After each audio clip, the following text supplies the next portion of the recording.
Hola, buenas noches, ¿cómo están? Bien, Bueno, profe, dice. profe. Buenas noches, profe. Buenas noches, Buenas profe. noches. Eh, Muchachos, otra vez gracias por participar de la actividad del día de hoy a esta hora, por el tema de la flexibilidad. El día de hoy, la idea es que podamos continuar con el tema de cómo manejar la información de los macroinductores para poder realizar un buen análisis y que nosotros podamos entonces pasar a realizar la actividad evaluativa que sería un taller, que la idea es dejarla para este fin de semana entonces para que ustedes le puedan sacar un poco de tiempo a esta actividad. Antes de comenzar, o más bien comenzando, me gustaría escuchar de parte de ustedes si realizaron el ejercicio para algún otro macroinductor, ejemplo el PKT, y cómo lo realizaron. Hablando básicamente de la regla, lo que les explicaba y les pedí la clase anterior, que elaboraran la regla de cómo debería funcionar el macroinductor, el PKT. Me gustaría saber si lo hicieron, si lo intentaron, a qué punto llegaron, qué información tienen respecto a la regla que se considera deberíamos conocer nosotros para un buen análisis del PKT.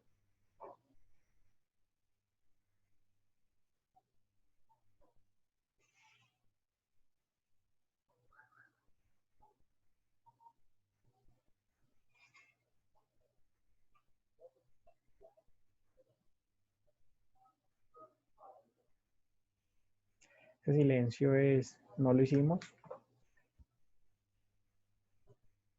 Día uno, muchachos. Al menos digan, profe, no lo hicimos, así de manera conjunta. Así el silencio no se vuelve incómodo. Profe, no lo hicimos. Epa. Suena mucho mejor porque no hay tanto tiempo ahí como ese silencio, uno como que, ¿qué hago? ¿Qué digo? Listo. Bueno, entonces vamos a hacer lo siguiente. Vamos a continuar. Espero que hayan revisado esta información que nosotros estábamos haciendo en la clase anterior respecto a lo que tiene que ver con el PDC y el margen EBITDA.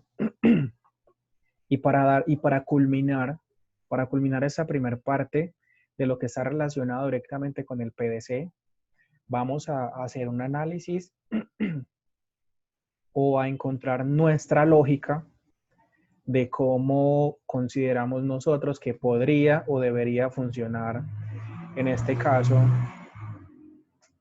la productividad del capital de trabajo. Que nosotros tenemos entonces presente que el PKT o productividad del capital de trabajo está basada en lo que es el capital de trabajo neto operativo en relación a las ventas de la compañía. Entonces, primera pregunta para ustedes. Sin importar el resultado que nosotros tengamos en un año, en el primer año, en el año base, voy a poner un ejemplo aquí, 35%. Sin importar el resultado que nosotros podamos tener en nuestro primer año, que va a ser la información base, ¿cuál consideran ustedes que debería ser la tendencia ideal para los siguientes periodos de este resultado y por qué?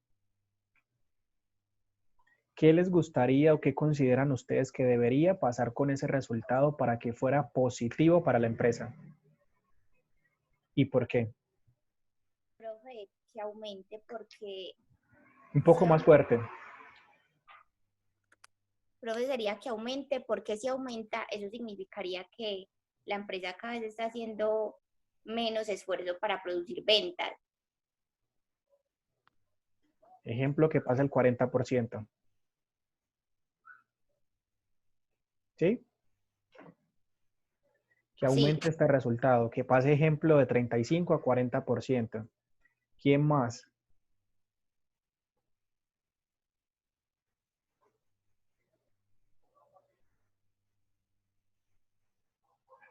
Profe, pero el esfuerzo para producir ventas no debería ser menos. Me está preguntando, me está diciendo. Me estoy preguntando. No, porque esa es la pregunta que yo hice, o sea que no puedo responder. Ah, mera vuelta. Atrévase, Emerson, y responda. Menos. Menos. Debería ser cada vez menos el resultado. Sí. ¿Por qué? No tengo idea. Yo no sé, yo creo. Te gusta llevar la contraria, listo. No, en ¿Quién el más? interior. ¿Quién más? Listo. Vamos a hacer lo siguiente. No voy a dar la respuesta, sino que la voy a mostrar para que ustedes mismos me digan. Vamos a tener lo siguiente. Nosotros sabemos que el resultado del PDC depende entonces de nuestro margen de EBITDA y de nuestro PKT, ¿cierto? Vamos a suponer que en el periodo 1 nosotros teníamos un margen de EBITDA del 50% y teníamos un PKT del 35%. Listo. Vamos a suponer que para el siguiente periodo nuestro margen de EBITDA seguía siendo el mismo, 50%, pero nuestro PKT aumentó al 40%. Y vamos a suponer que para el tercer periodo nuestro margen de EBITDA sigue siendo el mismo 50% y en este caso volvió otra vez, digamos, pero bajó hasta 30%. Entonces nuestro resultado de PDC del periodo 1 vendría siendo, aquí tenemos los tres resultados.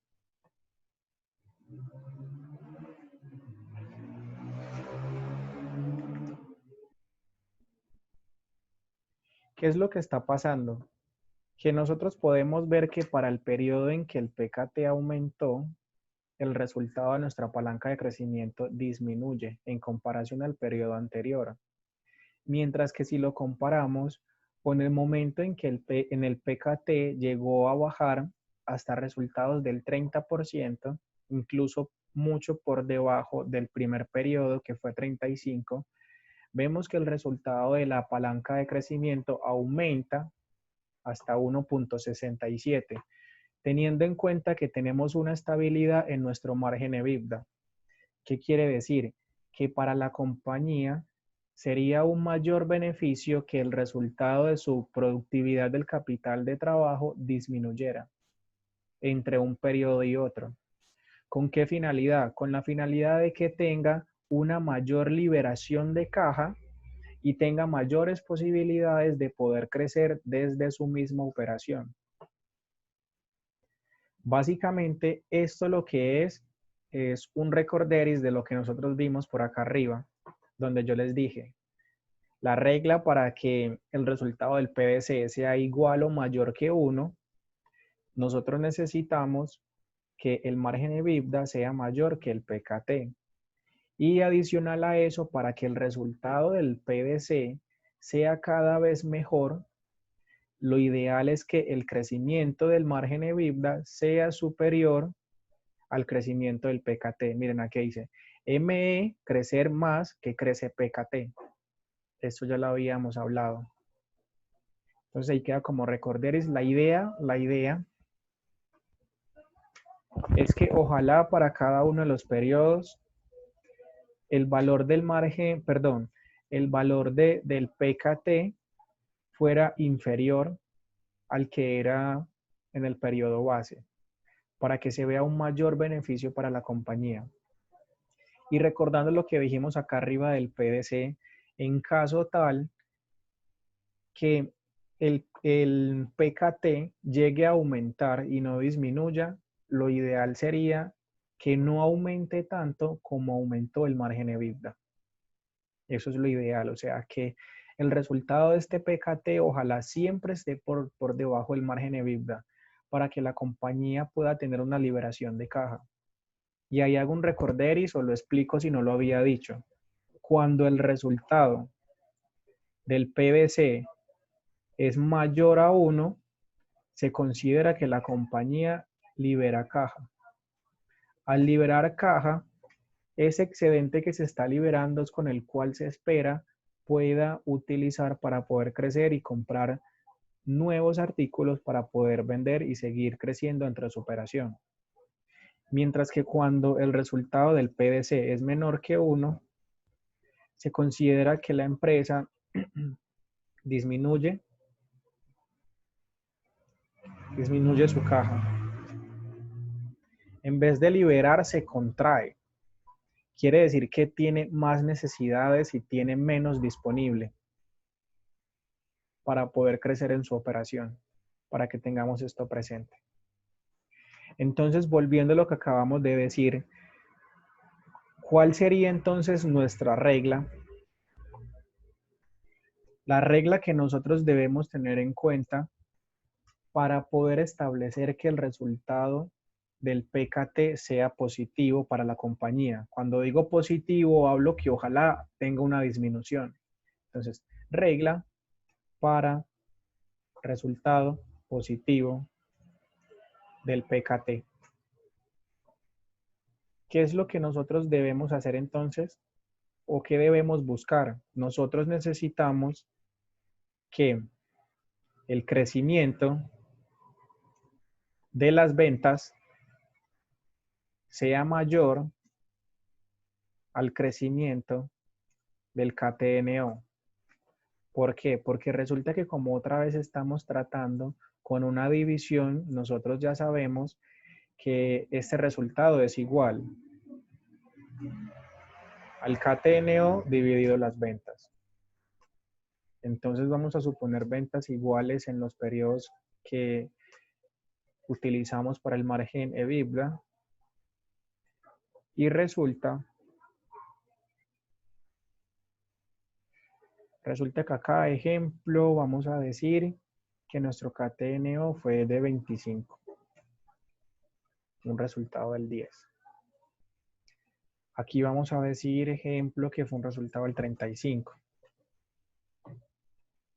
Vamos a correrlo. Aquí podemos decir que fue de 40 y aquí podemos decir que fue de 55. Listo, entonces lo que les decía. En este caso, sí necesitamos que el denominador, el cual son las ventas, es la cifra que va a dividir el KTNO, sea cada vez mayor a lo que puede ser el KTNO. Porque si en este caso nuestras ventas crecen cada vez mucho más que nuestro KTNO, el resultado de aquí va a ser cada vez más bajito. Entonces, miren, yo les muestro. Aquí año 2, y aquí año 3. Vamos a hacer las variaciones de cada uno de los periodos. Como nosotros podemos ver, pongamos aquí 45. Listo. Como ustedes pueden ver en este ejemplo, el PKT en cada uno de los periodos aumentó. ¿Por qué aumentó? Porque nosotros vamos a ver, ejemplo, haciendo análisis horizontal, variación relativa. Recuerden que las variaciones siempre las medimos en términos porcentuales. Nosotros vamos a ver que el KTNO para el año número 2 varió en un 40%, mientras que sus ventas variaron en un 20%, teniendo en cuenta que nuestro KTNO creció más de lo que crecieron las ventas, eso hizo que el resultado del PKT aumentara. Y eso es lo que está pasando en los demás periodos también. Está pasando que el KTNO está creciendo mucho más de lo que vienen creciendo las ventas. Y por eso el resultado cada vez es mayor. Y si el resultado cada vez es mayor, tenemos posibilidades que nuestro resultado de PDC sea menos favorable. ¿Qué es lo que nosotros debemos tratar si vemos que el PKT viene creciendo y no podemos controlar o no podemos frenar su crecimiento? Lo que debemos tratar entonces es ubicar la contrapartida. ¿Y cuál es la contrapartida? Nuestro margen EBITDA. Y si nosotros ya sabemos que este valor viene en crecimiento, lo ideal es que este margen EBITDA crezca mucho más. ¿A qué me refiero? que nosotros podemos tratar de controlar el PKT como un factor crítico de éxito de la compañía, dándole una gestión de manera individual, pero también debemos hacer un comparativo de manera directa con el resultado del margen EBITDA. ¿Con qué finalidad? Con el hecho de que nosotros no nos centremos solamente en un resultado que incluso no tiene tanta repercusión por sí solo, sino que su mayor importancia se da cuando se es comparado con el margen EBITDA. Vuelvo y lo digo, resulta que este resultado del PKT toma bastante relevancia para la empresa cuando se compara con el margen EBITDA. Cuando yo puedo comparar cuál es el esfuerzo que yo hago operacionalmente con la disponibilidad de caja, es donde este indicador toma relevancia.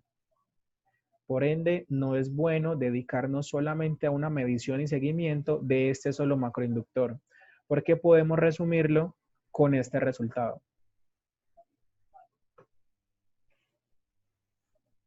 De acuerdo, pasemos a otro. Ya estábamos por aquí. Manejemos el tema del EBITDA. Manejemos ahora el tema del EBITDA.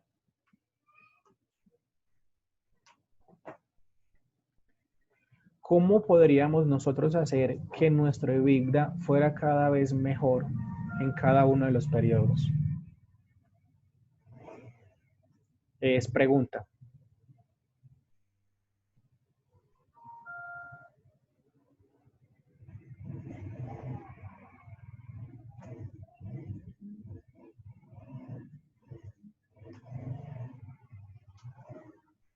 ¿Alguien quiere participar? Pues yo creería que lo más importante o lo que más reduciría la EBITDA serían como los costos y gastos, como reducir esas dos variables. Reducir los costos y gastos. ¿Alguien más? Mientras termino de organizar aquí.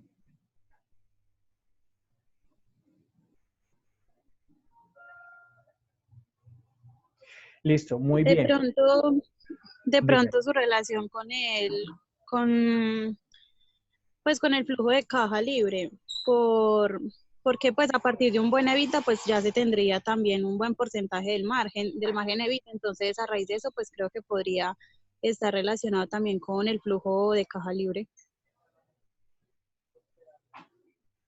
Bueno, me perdí un poquito. Por si nos puedes explicar de nuevo. Yo hago la pregunta de nuevo. ¿Qué consideran que debería suceder o que sería bueno para la compañía para que el resultado del EBITDA, a medida que pasan los periodos, sea cada vez mejor?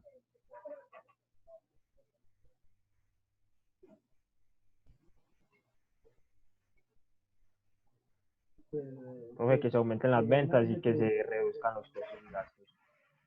Que se aumenten las ventas y se reduzcan los costos y gastos. Listo, muy bien. Resulta que una manera resumida de lo que ustedes están diciendo, que está muy bien, es apoyar el crecimiento del resultado de la utilidad operacional. Porque resulta que la utilidad operacional es la cuenta principal para la generación de EBITDAs. ¿A qué me refiero? Aunque nosotros tengamos que sumar lo que son depreciaciones, amortizaciones y provisiones que son tenidos en cuenta como gastos para la compañía, no es positivo para una empresa hacer que su EBITDA dependa de estas cuentas. ¿A qué me refiero? No es que yo tengo muchos activos y por tener tantos activos yo tengo una depreciación de 250,000 y eso es bueno para mí. Y yo tengo muchas cuentas pagadas, perdón, muchos gastos pagados por anticipados, entonces es muy bueno porque yo tengo 300,000 de amortización y yo realizo muchas provisiones a mi cartera y demás y entre otros y tengo 400,000 de provisiones. Y ya esas cuentas me están sumando a mí 950,000. Entonces, para mí eso es muy bueno porque yo sé que máximo voy a tener una pérdida de 320.000. Y aún así voy a tener un EBITDA positivo. Resulta que este resultado del EBITDA evidentemente se muestra positivo, pero tenemos un inconveniente aquí. Y es lo que les decía, nosotros no podemos pretender que nuestro resultado del EBITDA dependa directamente de las cuentas de gastos que no generan salida de dinero. Nosotros necesitamos que la cuenta principal que nos esté dando a nosotros un resultado positivo para el EBITDA sea la utilidad operacional.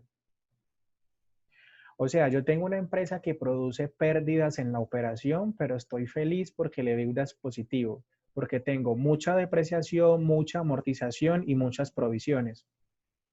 Digamos que se contradice un poco, ¿no? Es un poco tedioso poder pensar en, bueno, tengo EBITDA positivo, pero estoy perdiendo mi operación. ¿Será que eso sí es bueno o es malo? Según el indicador del EBITDA, es bueno que sea positivo. Pero ¿dónde está la falla? Que tu negocio está generando pérdidas. Que tu empresa no es lo suficientemente eficiente para poder generar utilidades en lo que se dedica. Y que necesita de unos gastos asociados dentro de su funcionamiento, como lo son depreciación, amortización y provisión, para poder mostrar un resultado positivo. Entonces, ¿qué podríamos decir aquí? Ejemplo, para este caso, una empresa con un EBITDA positivo, pero con una utilidad operacional negativa, y que este resultado del EBITDA depende de estas cuentas, de estas partidas que no generan salida de dinero. Podríamos decir lo siguiente, esto es un caso hipotético. Está muy bien que tu resultado de EBITDA sea positivo, pero resulta que al parecer tienes demasiados activos y tus activos no están surgiendo el efecto que deberían surgir para generar utilidades en tu compañía. ¿Y por qué lo digo de esa manera? Porque estás generando pérdida. Entonces, posiblemente tienes demasiados activos y por eso tu depreciación es tan alta y está apoyando el crecimiento de tu EBITDA. Pero aún así esos activos no te están permitiendo tener, en este caso, una utilidad en tu operación. Adicional a eso, dentro del manejo de tu dinero estás utilizando demasiados gastos pagados por anticipado, lo cual posiblemente te está afectando también en temas de liquidez y estás sacrificándola un poco porque no estás teniendo utilidades. Posiblemente esos gastos que estás haciendo por anticipado no son tan relevantes.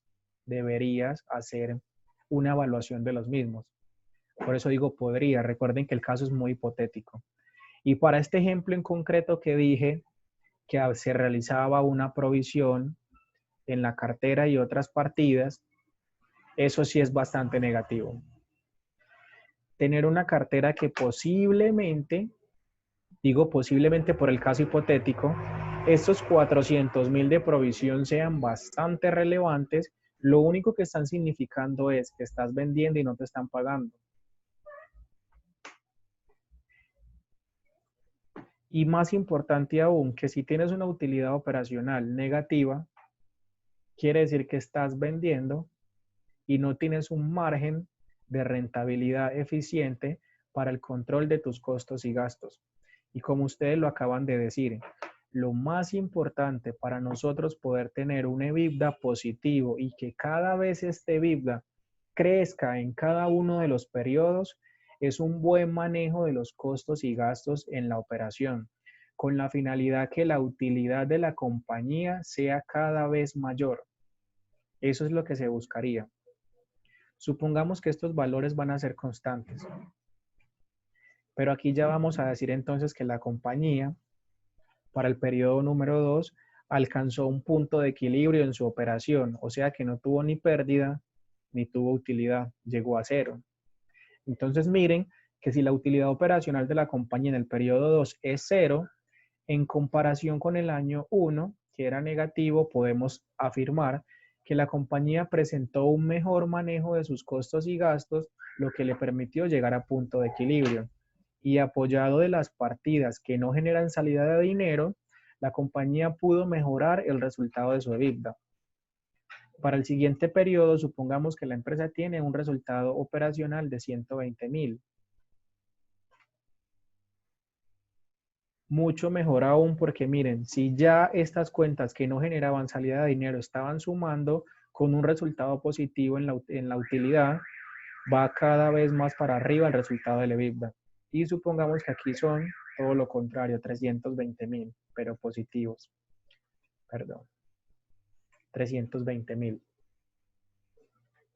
Entonces miren como la gran dependencia de lo que nosotros debemos gestionar para que el resultado de nuestro EBITDA sea cada vez mejor es la utilidad operacional. Entendiendo que la utilidad operacional se debe gestionar desde el tema de los costos y gastos. Porque resulta que no siempre vender más es mucho mejor. Nosotros podríamos llegar a vender menos y generar mayores utilidades o mayores rentabilidades. Bueno, veámoslo más bien por el punto de vista de mayores rentabilidades, no tanto la utilidad, porque la utilidad es en términos de pesos, términos monetarios. Entonces difícilmente voy a obtener mayores utilidades si vendo menos. Eso fue un error. Pero es muy probable que yo tenga mejores márgenes de rentabilidad si yo vendo mucho menos, porque puedo tener un mejor control de mis costos y gastos. ¿De acuerdo? Aquí el foco principal es esto. Y de esto se van a derivar el manejo de los costos y gastos en la operación. Ahora hablemos del KTNO. El KTNO en clase se los dividí en dos aspectos. El capital de operación o el KTO, que es básicamente el resultado de la cartera y el inventario. Y luego el tema de los proveedores. Tiene un capital operativo que hace referencia a cartera de inventario y tiene la relación con los proveedores. Entonces, ¿cómo podríamos hacer nosotros para que nuestro resultado de KTNO pueda ser cada vez mejor para nosotros? Y antes que eso, ¿qué sería para nosotros un resultado positivo de KTNO? Los escucho.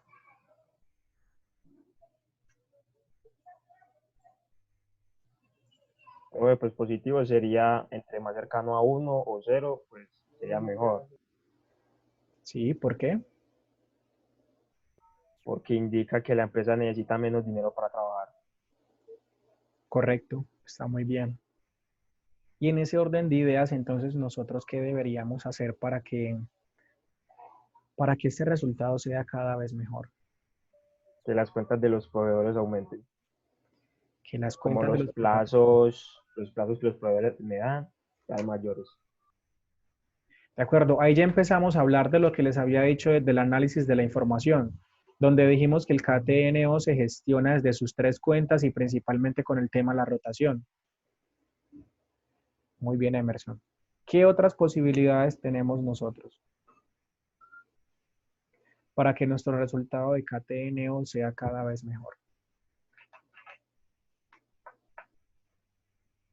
Sería como recuperar la cartera más pronto y tener menos inventario o gestionar mejor el inventario. Ok, muy bien. Muy bien, porque nosotros no solamente debemos verlo desde el punto de vista que el resultado que está restando sea el que aumente. Como quien dice, no, empecemos a fiar porque fiar es lo que nos va a dar positivo a nosotros un KTNO. Si fiamos mucho más, va a ser mucho mejor para nosotros. No, no necesariamente esa es la solución. Es más, puede llegar a convertirse en un gran inconveniente para el capital de trabajo y la liquidez de la empresa. Porque si la empresa tiene mucho capital adeudado, posiblemente en algún momento eso repercuta en ella y no pueda suplir esos pagos que le están exigiendo. ¿A qué me refiero? Llenarse de gran inventario solamente por obtener mercancía a crédito y luego no tener la posibilidad de vender, que fue lo que dijo Emerson. Hay que empezar a vender mejor y hay que empezar a recuperar mejor la cartera. Entonces, no necesariamente tengo que dejar de pagar o pagar en mayores plazos, sino que yo principalmente debería centrarme en gestionar mi KTO, mi capital operativo, para que éste sea mucho mejor en cada periodo. Y luego ahora sí me apoyo de la financiación operativa, o sea, de mis proveedores. Quiere decir que dentro de la gestión que nosotros debemos hacer del resultado de nuestro KTNO, debemos enfocarnos principalmente en las dos cuentas que son del activo de la compañía y son la cartera y el inventario, y lo vamos a mirar específicamente desde el tema de la rotación, que fue lo que hablamos en la clase anterior. Nosotros necesitamos idealizar y generar políticas para nuestra compañía respecto a las dos cuentas principales en el KTNO, que son la cartera y el inventario, para que se muevan a un ritmo tal que me permitan tener una buena liquidez para poder cumplir con las necesidades de mis proveedores, para que ellos me puedan seguir entregando mercancía. No necesariamente tengo que llenarme de muchos créditos para que mi resultado de KTNO mejore, sino que me enfoco principalmente en cómo vendo y en cómo recupero. Si yo pudiera venderlo todo al contado, sería genial, sería lo mejor. No hay nada mejor que poder vender mucho y vender todo al contado. El dinero entra directamente a la cuenta, siempre tienes todo disponible, no tienes que hacer gestión de cartera, no tienes que preocuparte por provisiones de cartera y demás. Y si todo lo que compras lo vendes, y lo vendes en un tiempo determinado que sea considerado bajo, por decirlo así, en temas de rotación. Ejemplo, que todo lo que compras en un mes, lo vendes en ese mismo mes. Genial. Eso sería genial también. Digamos que ese sería el escenario perfecto. Es más, creo que no hay nada más perfecto en la gestión del KTNO que las empresas que trabajan contra entrega. Empresas que no manejan inventario. Empresas o personas, porque también hay personas que trabajan así, que tienen contacto directo con un distribuidor de X producto para poder decir, dame la posibilidad de salir a comercializar estos productos sin tenerlos en mi stock para no manejar inventarios y poder cobrar al contado. Y luego, mejor aún, decirle a esa persona que es distribuidora que cuando uno le pida inventario para vender, se lo entregue a plazo. Estoy hablando de un ejemplo como el siguiente. Es una persona que no maneja inventario porque siempre trabaja sobre pedido. Le dicen, ejemplo, una revista, Novaventa. Pídame X y X cantidad de artículos. Y cuando me los entregue, yo se los pago. Entonces, si a la persona le pagan al momento que le hacen la entrega, no tiene inventario porque él, a como recibe, lo entrega ahí mismo, no tiene inventario. Y no tiene cartera porque le pagan de una. Y supongamos, no conozco muy bien cómo funciona el tema de las revistas, pero supongamos que Novaventa le fía a esa persona a 30 días o a 15 días y que el pedido fue de 250.000. Su KTNO es negativo. Y hay muchas empresas que pueden llegar a funcionar de esta manera. Y hay muchas personas que hoy en día trabajan de esta manera. Personas, por ejemplo, que trabajan con el tema de las redes sociales para vender artículos, que uno sabe que por lo general ellos no manejan un inventario, sino que tienen relación directa con otra persona o empresa que les puede proveer los artículos para ellos solamente promocionarlos y mejor aún venden al contado.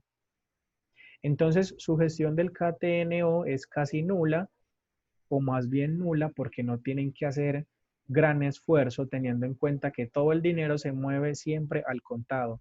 La entrada del capital es directa y la salida también es directa o tiene unos plazos establecidos que le permite manejar muy buenos resultados. ¿A qué voy con esto?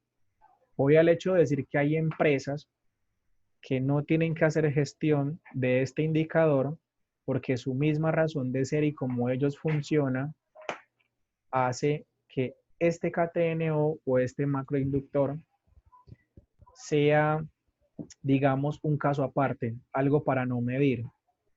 Por esto, porque no manejan inventario y porque no manejan cartera. Entonces ahí básicamente no hay nada que medir, no hay nada que hacerle gestión, siempre han funcionado así, no hay nada que presionar, porque lo mejor que pueden hacer es buscar entonces un proveedor que les entregue a plazos o en su defecto, si no lo hace, siempre tendrán capital de acuerdo a su actividad para poder pagar lo que ellos van a vender.